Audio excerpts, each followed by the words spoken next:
In episode 515 of the Clive Barker Podcast, Ryan and Jose get into some Hellraiser news and the new Stan Lee movie our friends at Little Spark Films are making. Don't forget to vote for our next commentary episode.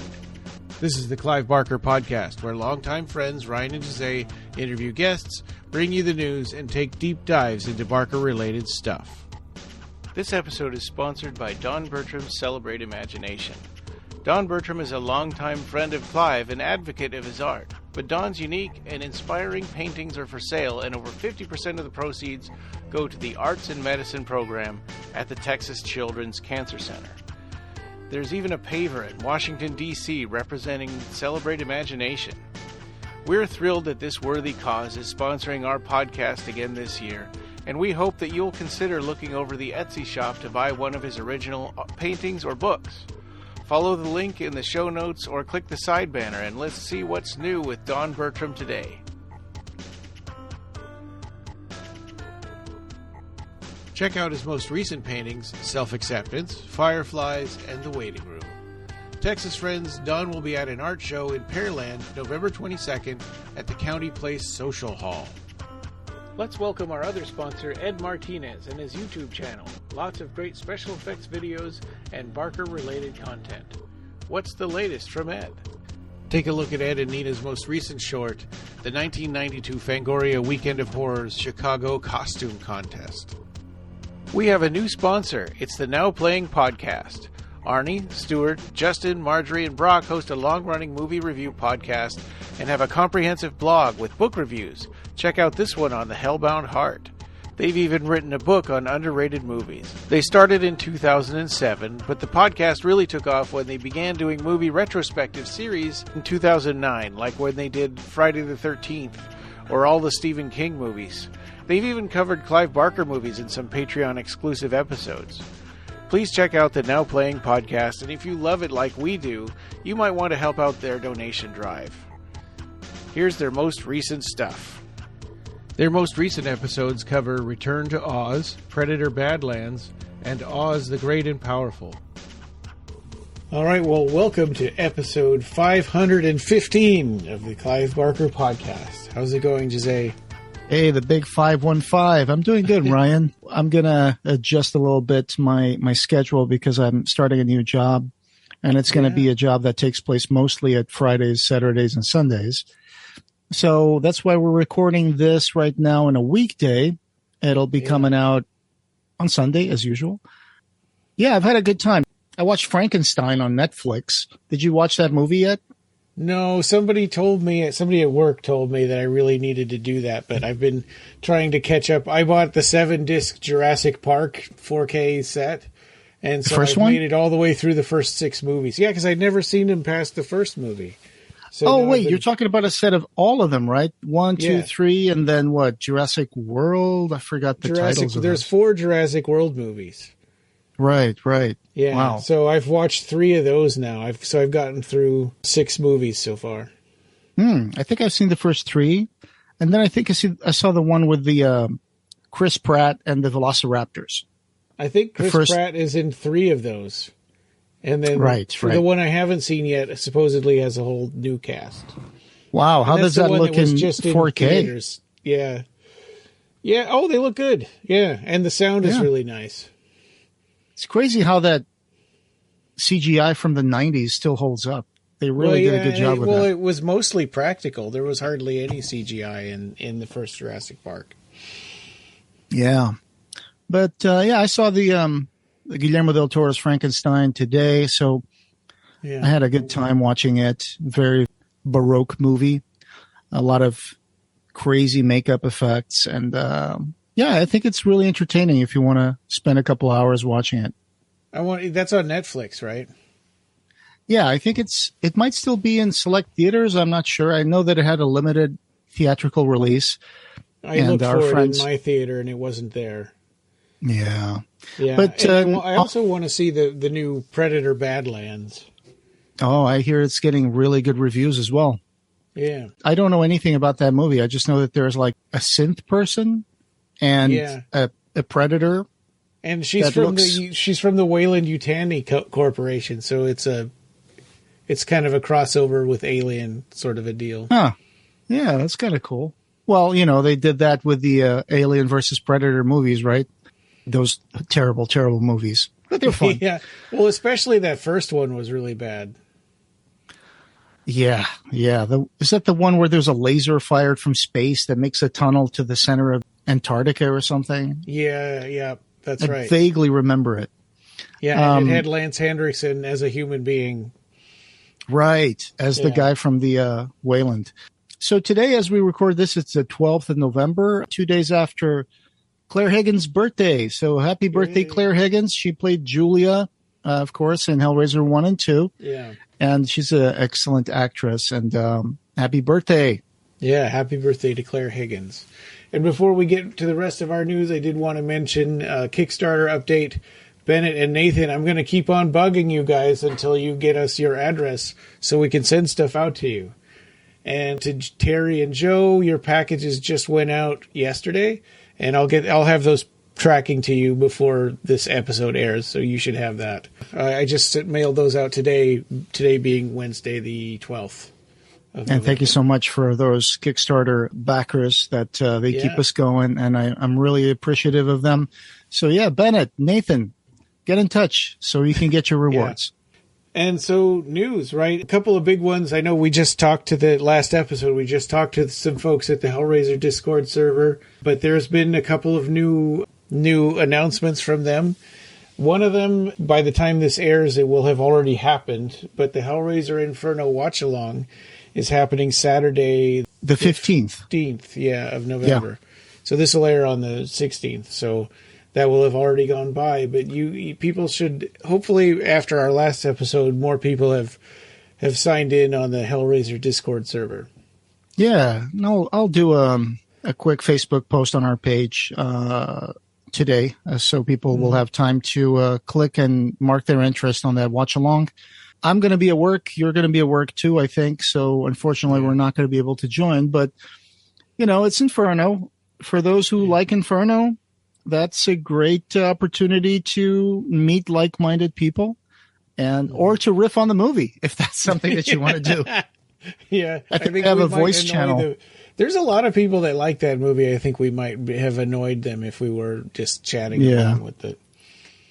I don't know. Yeah, the Hellraiser Revival Discord server has a voice channel where there's a watch-along voice channel, so you can probably talk to other people. Yeah, go check it out. Well, actually, the more I think about these old, these direct-to-video Hellraiser sequels, up until Revelations, they had good casting. It was just weird, poor writing, mostly, was the problem with them.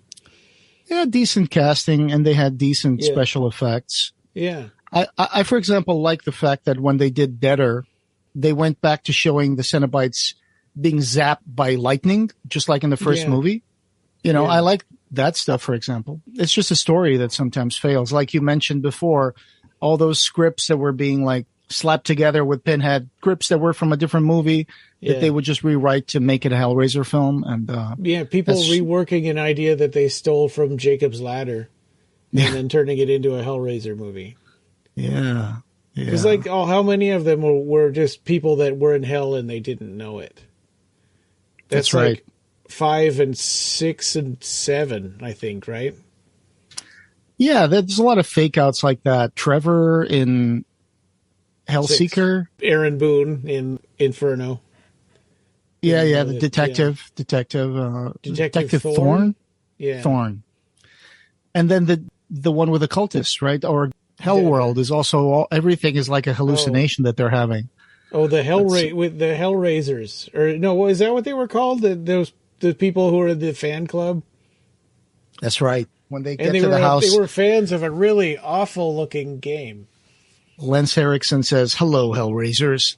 Oh, yeah. Yeah, Jacob's Ladder. Jacob's Ladder was a good movie when I saw it. But also it's one of those movies where you watch it once and then that's it. The novelty kind of wears out pretty quickly. Well, because it's like The Sixth Sense, where it's got a big surprise at the end, like, oh, he was in hell the whole time. That makes sense. And hell is when you won't let go. And so it's not as impactful when you already know the ending. Right. Yeah. One other thing that the Hellraiser Discord server people, Hellraiser Revival, every time I say Hellraiser Revival, I should think about the game, but I just think about a big circus tent with Cenobites like handling snakes and being like, Hellraiser Revival, brother. Yeah. Hallelujah. Yeah. They also did another interview, right, with one of those Cenobite actors from the Hellraiser 2022 from Hulu. Yeah. Gorica Ragodic. She played the mother Cenobite. Yeah, that's pretty cool. And they've interviewed, so now they've interviewed, this is the second Cenobite that they've interviewed from that 2022 movie. And they didn't interview the Chatterer. We still have that one on them, I guess. Jason Lyles. Hell yeah. He was great, though. I'm sure that he would be open to it if they asked him. Oh, sure. The mother Cenobite, though, it's one of those Cenobites in this movie that's like blink and you miss it because she literally appears for maybe 10 seconds, if that. Yeah. I thought that was a little underused for the makeup that she has, which is pretty elaborate. The first pregnant Cenobite. I think it would be cool to have comic book adaptations that show the origins of these different Cenobites. Oh, yeah. Yeah, it's a great idea. Comic books are a great way to continue the story of other movies. Like, for example, it's a way for writers to be able to come up with a continuation of the story. And then it's not as expensive to film like a movie when you need an artist, you need people that work in the comics. But when you're drawing things, if you have a good artist, you can pretty much create anything on the page. Yeah. Well, and it's almost like that for animated movies now. There's graphic novel being created now. It's a sequel to Event Horizon. That's what I meant. Oh, okay. I didn't know about that. Yeah. There's a comic book continuing the story of Event Horizon. Is there anybody left alive, or is another ship comes along to try to find them? And that's a good question. I'm not sure what the story is for this, so I just know that they're working on it. If I can find anything else, I'll add it to the show notes. And so we have a couple of notes that you added here, and I'm not super familiar because I was at work up until recording today, but Simon Bamford is going to be filming in Hungary, it looks like, right? That's right. He posted on the beginning of November, around November 5th, he said that he was going to Hungary next week for a shoot, and now just recently he posted some stories where he posted pictures at the airport and the hotel room, and he says he's going to be filming in Hungary. I looked into his IMDb page, and I did find out that one of the movies that's showing up as filming is the sequel to the movie that he has done before, Black Eyed Children. So it looks like he's probably filming Black Eyed Children 2 in Hungary. So that's exciting. It's always great to report on what these actors are doing because we hold a lot of love and affection for these friends of the podcast and Cenobite actors that have always kept busy throughout all these years and always been very generous with their time and the fans. And also Nicholas Vince, right? Nicholas Vince is also going to be, even though he's now a secretary for the Green Party in England, he's also going to be in Fairy Dust, which is a crowdfunded movie. Looks like he's part of the cast. That's another exciting thing. It's a fantasy horror film, 80s-inspired, gender-queer, dark fantasy. And their campaign on Kickstarter ended up with almost twice as much as what they were looking for. So congratulations on Fairy Dust. Yeah. Oh, and actually that reminds me, we can actually talk about it because they've been posting it now, right? Little Spark Films is going to, who are our friends, are going to be making a movie it's based on a script by... They're going to do a Stan Lee and Lloyd Kaufman script called Night of the Witch. Yes. They just entered pre-production. It's a script that is over 50 years old from 1969. You couldn't think of two people who are more different than Lloyd Kaufman and Stan Lee. I don't know how this happened. But Joe and Catalina of Little Spark Films and their crew and typical cast will be working on this movie. I was thinking it would be kind of cool if we could figure out a time to go down there and be extras. Oh, wow. Yeah, that would be a great idea. Yeah, and now that I have more time free and with my new job, then definitely. This story follows a Mexican-American girl who comes under suspicion of witchcraft on the bicentennial of a historic witch trial. It never got produced until now. So they just started pre-production, and Joe Manco is going to direct from a script that he co-wrote with Kaufman. So they adapted the original script, apparently. Xander McCabe from VFW is producing with Manco and his little spark partner, Catalina Carita. Along with novelist Preston Fassel from Our Lady of the Inferno, he will co-produce, along with Walt Crowell as associate producer. So I'm excited. Lloyd Kaufman and Stan Lee's story. Wow. Night of the Witch.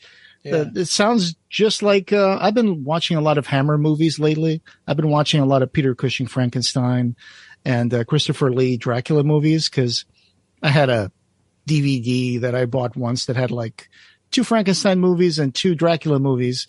So Sarah and I have been watching those every once in a while in the evening. I've been having a blast with those movies. They're like putting on a cozy jacket, a cozy cardigan, and you just you're just watching that cool like Hammer film. Gets that feeling of like, oh, there's witches and vampires, and I don't know. There's something about those stories, the way they were told back then, I have a fondness for. So I'm sure that this story will be very interesting. Yeah, I'm looking forward to it. Yeah, I hope we can get out there and do cameos in their movies. Yeah. I think that would be fun. And Lloyd Kaufman said about Joe, he says, I know talent when I see it, and Joe's the right filmmaker to finally bring this story to life. Just as I handed Toxie's mop to Macon Blair at Comic-Con, I am handing Night of the Witch to Joe Manco, and he's ready, more than ready, to carry that torch and finally make this film. It's going to be great. It's going to shoot next year in Dallas. Looking forward to that. Hell yeah. Well, this is kind of a big one. So our next episode is going to be a series that we've kind of developed through our Kickstarter, right? Clive's Contemporaries Commentary. Something like that. Yeah, it's a kind of a tongue twister. But the first year that we're doing is 1973, based on the year that Clive filmed Salome. And so we were thinking, okay, what are the other movies that came out that year that we could talk about? And so we put it to a vote, and you can go out there and vote for it right now. And we've got a link in the show notes. But if you go to our blog, clivebarkercast.com, it's right there it's one of the posts on there. And you can vote for which of these 1973 movies to watch. And we've got 4 of them on there to choose from. I think as we're recording this, it might be that Enter the Dragon is in the lead. Oh, wow. Surprising. Let's see here. Here we go. I voted on, I think I voted for Wicker Man, I think. You had Badlands, Enter the Dragon, Soylent Green, and The Wicker Man. Yeah, so Enter the Dragon has 50% of the votes, Soylent Green at 21%, and The Wicker Man 29%. Oh, all right. Well, cool. I don't even know they're what all great. Badlands is. Maybe we shouldn't have put it on there. Nobody's voted for it. You picked this one. Well, it said it was a horror don't think movie I've seen on the little blurb on Google. Yeah. Well, I've seen Enter the Dragon, Soylent Green, and The Wicker Man, so they're all good movies. I thought you said you hadn't seen The Wicker Man. Well, I've seen bits and pieces of it, right? And I've seen the remake with Nicolas Cage, which is really bad. I've seen bits and pieces of Soylent Green, but I haven't actually seen that movie. Well, everybody knows the twist by this point, right? Yeah. We don't have to say it, but... Yeah, and I've seen Enter the Dragon probably 100 times. It's one of my favorite movies. Sure. I mean, you even made a parody of some kung fu movies when you were younger, right? Yeah. What was it called? Yeah, and we stole a lot of stuff from Enter the Dragon. Sure. We would do unnecessary zooms on people's faces and yeah.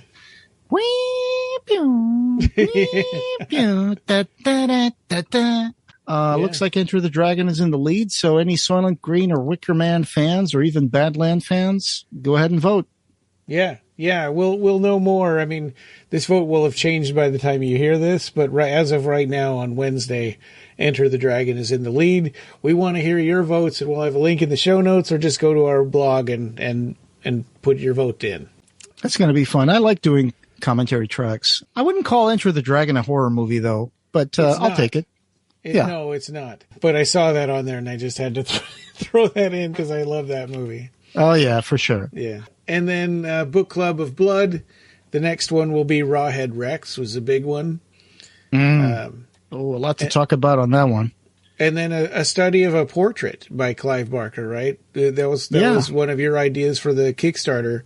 Yeah, for a Kickstarter series that we would do, where we take a portrait of a character from one of the stories and talk about it.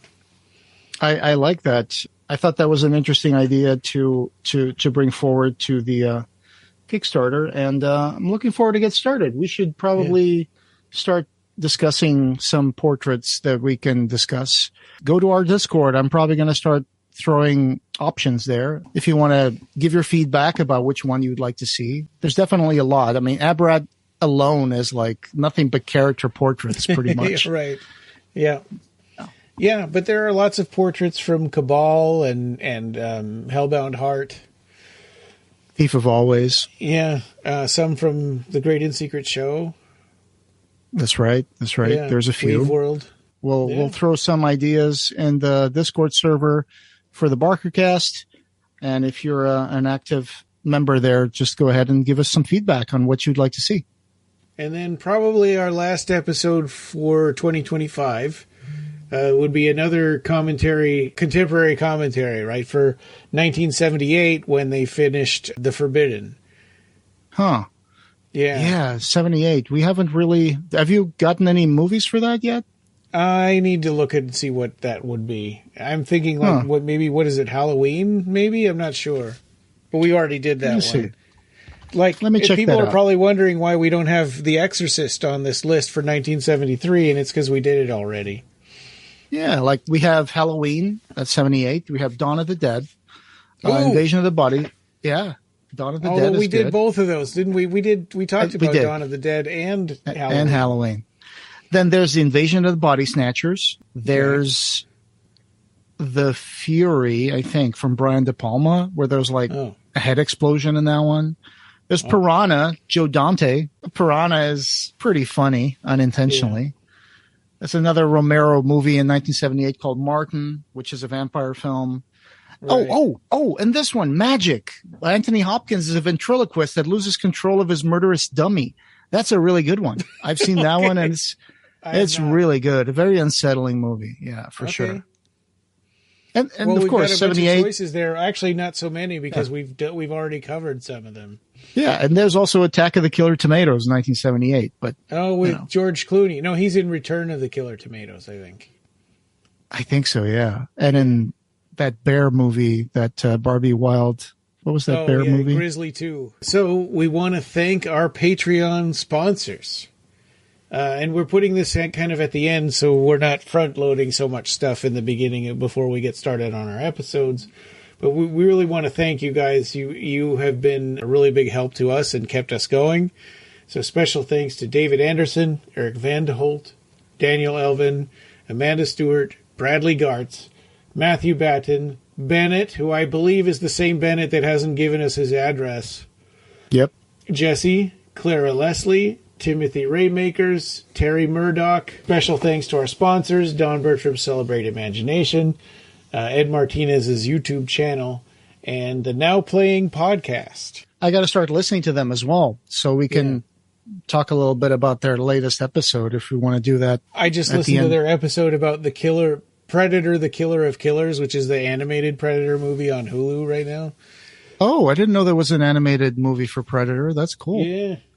I don't have Hulu right now. I watched that, and then I listened to their episode, and now I want to go see Predator Badlands and then listen to their episode about that. Oh, yeah. Yeah, and you got to watch Frankenstein on Netflix as well. That's pretty good. Yeah. Oh, and on Patreon, the most current things we've got in our extended interview with Peter Atkins, which, it's not as new anymore, but Texas Frightmare Memories, a blog post that you made. And That's right. The Lost World of the EctoSphere, the story behind the video game, the EctoKid video game that didn't happen. Yeah, the Virgin video game that never happened. Looking forward to having more new posts on the blog soon, so keep an eye on that. Yeah. And some of these posts are going to be coming out of like exclusive Patreon to public on the blog. So keep an eye out for our blog, CliveBarkerCast.com. Yay. All right. Well, thanks, everybody. And this podcast, having no beginning, will have no end. Thank you for joining us, and we hope you have subscribed or followed our podcast. You can find the Clive Barker Podcast wherever you find audio. Show notes for this episode, as well as news and reviews, can be found at our website at www.clivebarkercast.com. The Clive Barker Podcast, or BarkerCast, is an independent editorial podcast and blog that's not affiliated with Clive Barker or Seraphim Inc. This is a labor of love by the fans for the fans. You can chat with us on our Facebook BarkerCast listeners group, our Facebook page, Reddit, Blue Sky, or our Discord server. Have you already bought our book?